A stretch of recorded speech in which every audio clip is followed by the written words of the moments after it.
Hi everyone. First of all, apologies for the lack of videos recently. This has been the busiest summer that I've ever had, so really sorry that I haven't been too active on here, but season's coming around, first preseason games here, so wanted to jump on and do a quick video with some thoughts on the Seahawks. I've written an article on SeahawksDraftBlog.com discussing why I would be open to the idea of Jadeveon Clowney returning to the Seahawks. And this isn't because I think that Jadeveon Clowney is a game-changing, game-wrecking defensive player who's going to solve all of Seattle's issues. I just look at this roster right now, and there is a glaring weakness. You can look at the offense and go, wow, look at those weapons, the receiving weapons, tight end, running back, the offensive line. Okay, there's a degree of unproven towards the offensive line and some youth to it, but there's not much you can do about that. You've drafted, you've signed players, you've invested in them. You've just got to hope that they develop, and you've got to hope that Charles Cross becomes a top left tackle and that Abraham Lucas can build on year two and stuff like that. So,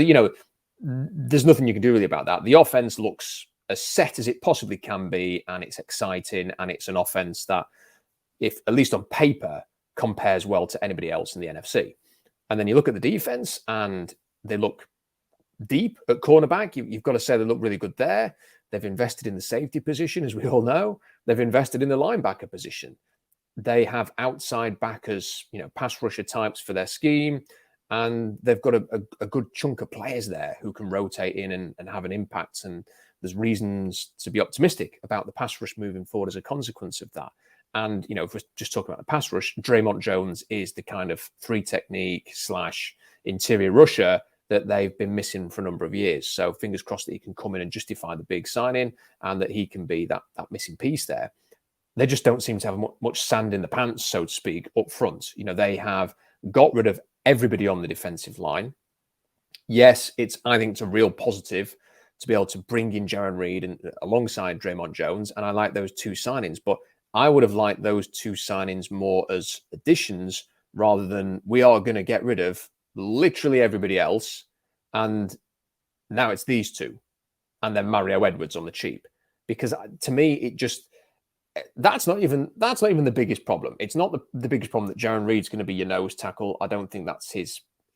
I think he's better as a one technique, sort of in a 4-3, or is better off sort of as a 3-4 defensive end type rather than a 3-4 nose. That's usually the big behemoth type guy. But whatever, we'll see how it goes. Draymond Jones and then Mario Edwards, okay, it is what it is, but that's not a big interior, is it? Jaron Reed's not 330 pounds, and Draymond Jones and Mario Edwards are sort of more 285, 290. And then when you look at the depth behind that, it's Mike Morris, Cam Young, and it's Miles Adams. That's two rookies and a second-year defensive lineman that we've not seen that much of. And if it'd only take Mario Edwards getting banged up and also Miles Adams playing, it'd only take Draymond Jones to be out, and then you're thinking, crisis point. And when you think back to last year when people like Josh Jacobs were running for 229 yards at 7 yards a carry against the Seahawks and they couldn't stop the run, I'm looking at that defensive front and thinking, how are they going to stop the run? Because it's just very, very light. It's very light. And also, it's not even just so much how they stop the run. It's, linebackers going to get exposed because they're not clogging up the gaps? Is it forcing the linebackers more to sort of attack and be aggressive to try and fill those gaps and be in the run? Is that then going to hurt them as they try and read and react? Bobby Wagner's been talking about, well, in this scheme, you've got to sort of react, read what's happening and make a decision. And it's that sort of guesswork / instinct that leads you into being in the wrong place at the wrong time in this scheme, which then opens up massive running lanes. I am not a big fan of this scheme. I think I've made that quite clear before. And although being predictable at times can have its issues too, I just think as a linebacker, if my job on this play call is this or this, and then you're just doing one of those two things, I've always preferred that as well as gap control versus, he's doing that. Okay, so I've kind of got to do this, and I'm going to read this, and I'm going to react to that. But then if the other guy gets it wrong, then we're in trouble. I think the whole thing worries me in that regard, and I'd hate for a lot of the goodness on the offense and the second levelist defense to be undermined by and then quite an inadequate defensive line. So when I sort of say, look, I'm interested in bringing Jadeveon Clowney back, it's really because, he's got size. He's a good run defender. I put this on the blog. I'll read the numbers out for you. If he was to start, say, instead of Mario Edwards Jr., well, Mario Edwards Jr.'s 5-year average on run defense, according to PFF, is a 63.8 grade, but Clowney's run defense is a 75.9 grade. That is a serious, significant upgrade there in terms of how he's been graded over the last 5 years. And then if you just take overall PFF grade, Edwards is over the 5 years is 66.2. Clowney's is 78.7. So he has been a better player. And then I think if you have Clowney, Reed, Draymond Jones, that looks disruptive. And again, I'm not suggesting that Clowney's going to be the player that he was in the late teens when he was getting like 90 grades in PFF. I'm just saying that if you put him in there, I think that could be disruptive and more stout against the run. And then if you're rotating Mario Edwards Jr. in, instead of banking on him being a starter, then it improves your depth, obviously. And I think you can be more disruptive against the run and the pass. Now, Clowney's in that point of the year where he's had a look at the market. No one's given him a massive contract. And now he starts thinking about what's he going to do. He's already had a meeting with Baltimore. Apparently, they've got an offer on the table for him. I don't know whether the bridges have been burned, perhaps on both sides. When the Seahawks tried to keep him, they called him a priority in 2020. They offered him a contract. He wasn't happy with it. He then basically sat out the whole summer and signed for the Titans like days before the season began. And, there was a little bit on his behalf of cutting off his nose to spite his face. No, I don't want, I think I'm owed more. And that never works for players. You are going to get your best offer at the start of free agency. You are not going to get your best offer in July. Like what you get offered on that first day of free agency is probably going to be about as much as you get. It only comes down from then. And he misjudged that. I think he made a mistake. I think it would have been best for him to stay in Seattle. Likewise, I think the fact that Seattle couldn't get that done and seemed to put all their eggs in the Clowney basket and then had to pivot to Benson, Mayo, and Bruce Irvin meant that the Seahawks for a couple of years had a totally unacceptable pass rush, and that cost them as well. So I wonder whether or not they kind of feel like the bridge is burned because of how he handled that situation.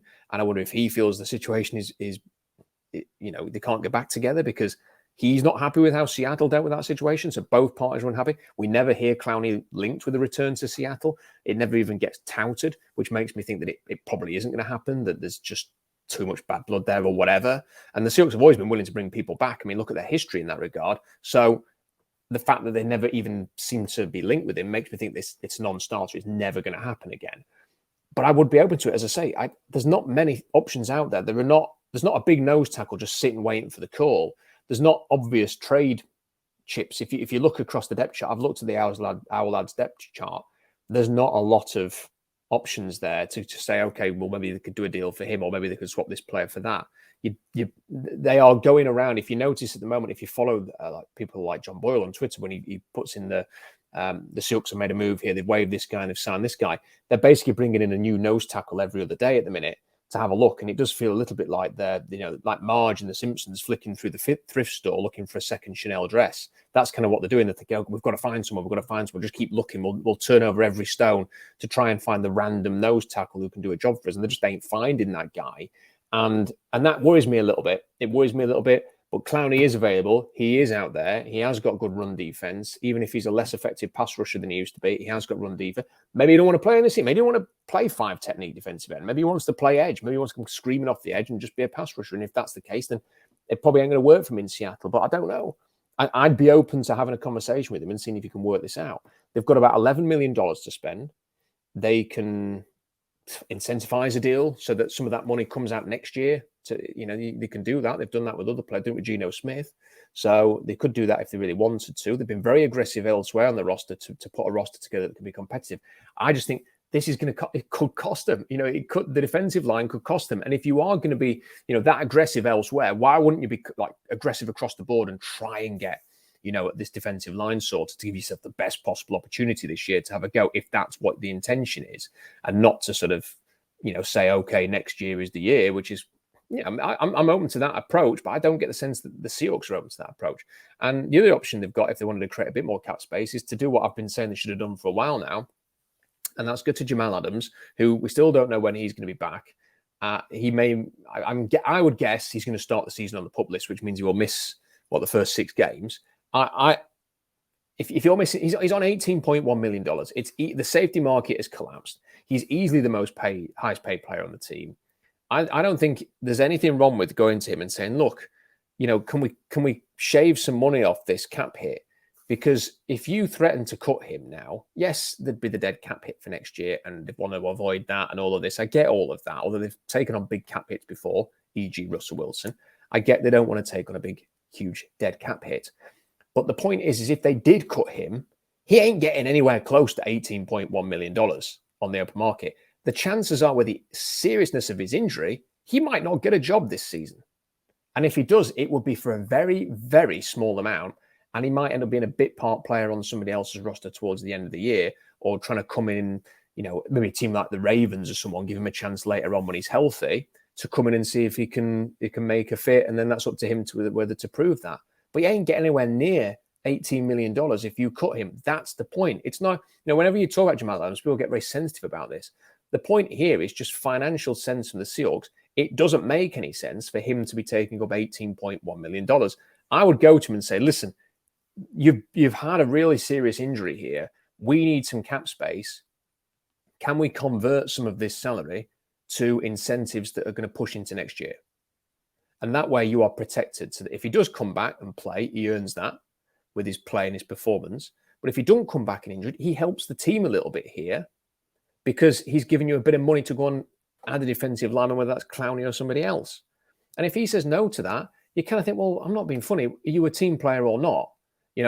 What's most important to Jamal Adams right now? Is it to just earn the maximum amount of money and screw the Seahawks, or is it to help out a little bit, given that they've invested all this money and trade picks and draft picks into him, and he's not produced? So surely there's got to be a bit of give and take here, especially because there's a financial incentive for him to do that. Because, like I say, he will not get a massive deal when he becomes a free agent. He might not get any deal at all. He might just be sat at home watching this NFL season because of the seriousness of his injury. And we still don't know how he's going to be when he comes back, because this is a very unique injury, which a lot of players struggle to come back from. So listen, if you could get $6 million off that and get him down to $12 million this year, and then chuck in $6 million to the 11 you've already got, you can then do some damage with the remaining free agents. And that could mean going and signing someone like Jadeveon Clowney, who, again, I will say, I do not think is the savior of this defensive line, but he is a better run defender than Mario Edwards Jr. And I like, if you put Reed, Clowney, and Jones up front, that can be very, very disruptive. And if you're rotating Mario Edwards Jr. in, then I think you've got a better group than if you are banking on Edwards Jr., Reed, and Jones, and behind them you've got 2 rookies and Miles Adams.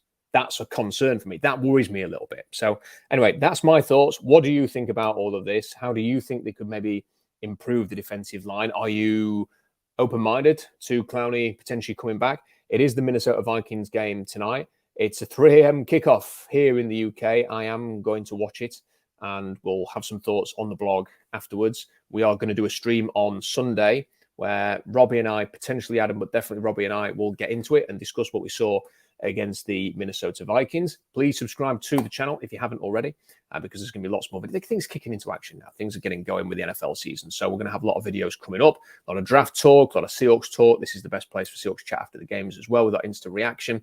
And SeahawksDraftBlog.com for all the analysis as well. Make sure you check that. Like the video, leave a comment. Let me know what you think about the defensive line. Till next time, bye for now.